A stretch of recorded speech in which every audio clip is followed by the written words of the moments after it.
In a busy naval facility, a janitor silently cleans up after officers who barely acknowledge him. Most don't even know his name, just another invisible man with a mop. During morning inspection, the visiting SEAL Admiral notices him and decides to have some fun. "What's your rank, soldier?" he asks with a smirk, room erupting in laughter. The janitor pauses, looks directly at the Admiral, and replies with calm precision, "Major General." The laughter stops instantly. Every face freezes in shock, because in that moment they realized they had been mocking the kind of soldier they could only dream of becoming. Which city are you watching from today?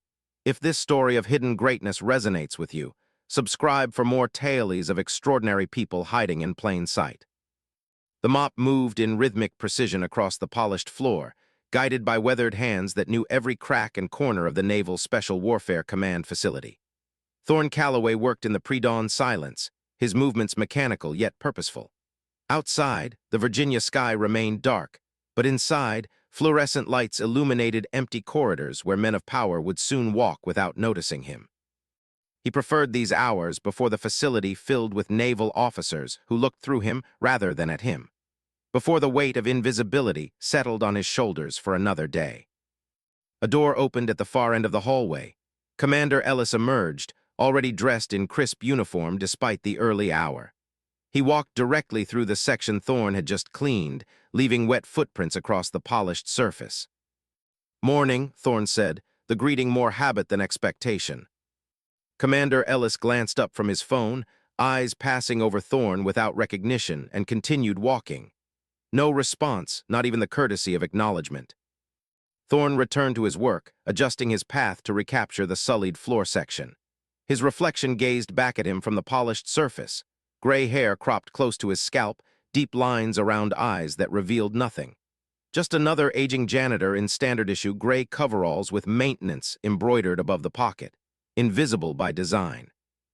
In the men's restroom, Thorne methodically checked each stall, restocking supplies with practiced efficiency. The sound of laughter filtered through the door moments before it swung open, admitting 3 junior officers. "I'm telling you, Blackwood is coming to clean house," one said, his voice carrying the casual arrogance of youth and rank. "The Admiral doesn't do courtesy inspections."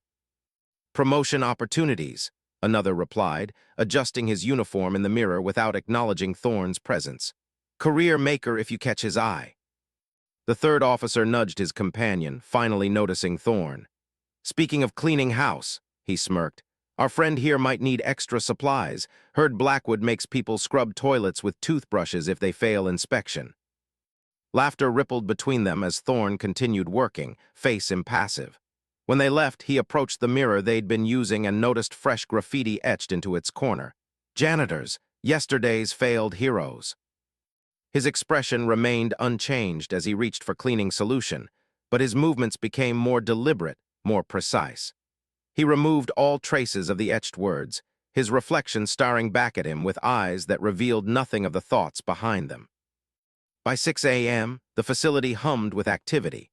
Officers moved with increasing purpose, the news of Admiral Blackwood's impending inspection creating a current of nervous energy. Thorne pushed his cart along the edge of the command center, where tension radiated from the cluster of officers surrounding a digital display. "We have an emerging situation," Captain Reeves announced, gesturing to a map with several blinking indicators. "Intelligence reports possible hostile movement near our forward operating base. We need contingency planning now." Thorne kept his eyes down, emptying trash bins while the officers debated response options. Their voices rose with competing strategies, none gaining traction. "If we deploy air support here," one officer argued, pointing to the eastern quadrant, "we risk diplomatic complications with the host nation." "Without air support, our people are vulnerable," countered another. Thorne moved his cleaning cart, positioning it so the handle subtly pointed toward the western approach on the map, a narrow valley offering cover while avoiding the contested airspace. Captain Reeves paused, his eyes catching the unconscious visual cue. "What about coming in from the west? The valley provides natural cover and it's outside the restricted zone." The room shifted as officers considered the suggestion. None noticed as Thorne quietly collected the final trash bin and slipped from the room. Only Lieutenant Adira Nasser, standing at the periphery of the group, tracked his exit with curious eyes. She had noticed the subtle adjustment of the cleaning cart, the invisible suggestion that had changed the captain's thinking. Later that morning, as Thorne wiped down the glass display cases containing the facility's military honors, Lieutenant Nasser approached. "Mr. Calloway, isn't it?" she asked, studying his name tag. Thorne nodded without pausing his work. "Yes, ma'am." That was impressive situational awareness in the command center earlier. His hand stilled momentarily before resuming its circular motion on the glass. "Just cleaning around the important work, ma'am." "You positioned your cart to point at the western approach." "Didn't notice, ma'am, just staying out of the way." Nasser leaned against the wall, arms crossed. "You know, I served under a Commander Calloway early in my career. Any relation?" "Common name, ma'am." Thorne moved to the next display case, his back to her. "Not that common," she replied, watching him carefully. "This Commander Calloway had a gift for spatial awareness, could read a tactical situation faster than anyone I've ever seen." Thorne continued cleaning, offering nothing. "He disappeared from service records about 15 years ago," she added. "No retirement announcement, no ceremony, just gone." "Military bureaucracy," Thorne said, closing the display case. "Things get lost." "People don't," Nasser countered. "Not decorated officers." Thorne finally turned to face her, his expression neutral. "Was there something you needed help with, Lieutenant? Maintenance issue?" Nasser studied him for a long moment before straightening. "No, not right now. Thank you, Mr. Calloway."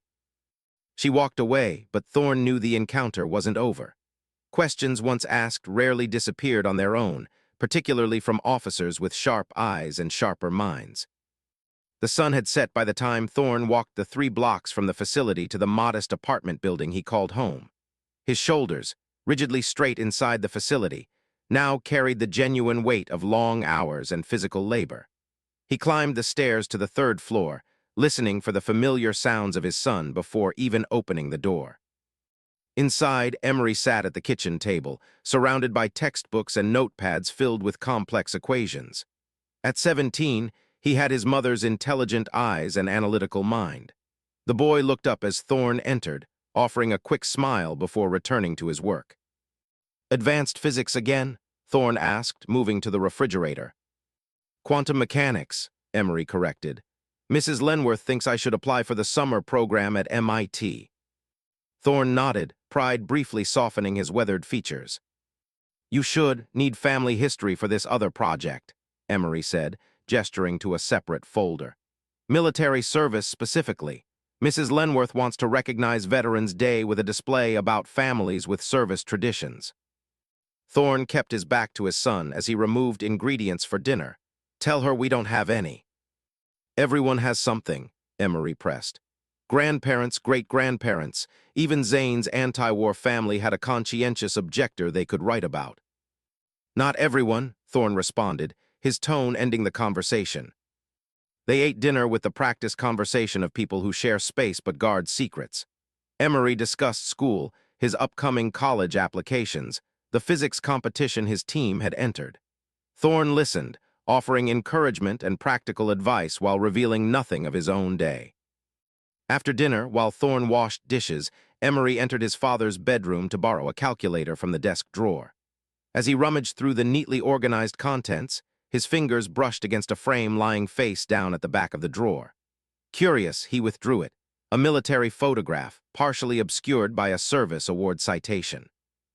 Before he could examine it closely, Thorne appeared in the doorway. Their eyes met, and the unspoken boundary between them materialized like a physical barrier. "Some doors stay closed to keep what's inside safe," Thorne said quietly. Emery returned the photo to the drawer, understanding less about the specific secret than the importance of its protection. "Sorry, Dad, just looking for the graphing calculator." "Top desk drawer," Thorne replied, his voice softening. "Always in the same place." Like everything in their carefully ordered lives. Later that night, after Emery had gone to bed, Thorne stood in their small bathroom, staring at his reflection.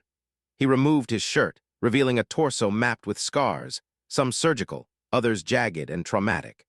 Beneath the markers of old wounds, the body still held the disciplined muscle of military training, carefully disguised by loose-fitting maintenance coveralls during working hours. His fingers traced a particular scar that ran along his left side, his mind traveling back to a mission gone wrong, to the sound of helicopter rotors and the metallic taste of blood, to the last time he'd worn a uniform with pride rather than hidden shame, to the night everything changed. He pushed the memories away, slipping on a plain t-shirt before returning to the kitchen. From a locked box high in a cabinet, he removed a worn leather journal. Inside, pasted to the first page, was a newspaper clipping. "Naval Commander Decorated for Heroism," the headline read. The accompanying photo showed a younger Thorne in dress uniform, standing at attention while receiving a medal. Below it, another headline dated 2 months later. "Naval Officer's Wife Killed in Accident. Foul Play Suspected." Thorne closed the journal, returning it to its hiding place. Some histories could never be shared, even with those you love most. Especially with those you love most. The facility buzzed with anticipation the following morning. Admiral Blackwood's inspection was scheduled for 8 a.m. the next day, and preparations had reached a fever pitch. Officers who normally ignored the maintenance staff now scrutinized every surface, finding fault with even the most meticulously cleaned areas. "This isn't acceptable," Commander Ellis barked, pointing to a barely perceptible smudge on a display case Thorne had cleaned twice already. "Blackwood will notice every detail. Every flaw reflects on this entire command." "Yes, sir," Thorne replied, immediately addressing the issue. "And the restrooms need complete sanitization. Every surface should shine." "Completed at 0500, sir. I can do them again." Ellis looked at him directly for perhaps the first time, irritation clear in his expression. "Then why am I still finding issues? Do you understand what's at stake here? Careers can be made or broken tomorrow." "Yes, sir," Thorne repeated, his voice betraying nothing of the irony he felt. "Careers made and broken indeed." As Ellis walked away, Lieutenant Nasser approached, having overheard the exchange. "Commander Ellis is feeling the pressure," she said, keeping her voice low. "Blackwood has a reputation for using these inspections to identify who rises and who falls in the command structure." "Sounds stressful," Thorne replied noncommittally. "Word is Blackwood built his entire career on a single operation 15 years ago," Nasser continued, watching Thorne carefully. "Task Force Hermes, hostage extraction under impossible conditions. The tactical approach he designed is now standard training here." Thorne's cleaning cloth moved in perfect circles, his expression unchanged. "Military history isn't my specialty, ma'am." "The commander who actually led the ground team disappeared from record shortly after," she pressed. "Some say he died. Others say he resigned in protest when Blackwood took credit for his strategy." Thorne met her gaze, his eyes revealing nothing. "Sounds complicated." "It was," Nasser agreed. "The official record has been heavily redacted, almost like someone wanted to erase parts of what happened." Before Thorne could respond, commotion erupted at the facility entrance. Admiral Blackwood's advance team had arrived a day earlier than expected. Officers scattered to their stations as a group of uniformed personnel strode through the main doors. "Preliminary inspection," announced a stern-faced commander. "Admiral Blackwood wants all documentation ready for review by 1800 today." In the chaos that followed, Thorne slipped away from Nasser's probing conversation, focusing instead on his assigned duties.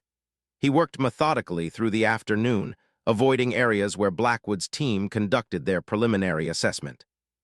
As he cleaned the corridor outside the main conference room, the door opened and several officers emerged, followed by a staff aide carrying folders. The aide, hurrying to keep pace with his superiors, collided with another officer, sending papers scattering across the freshly cleaned floor.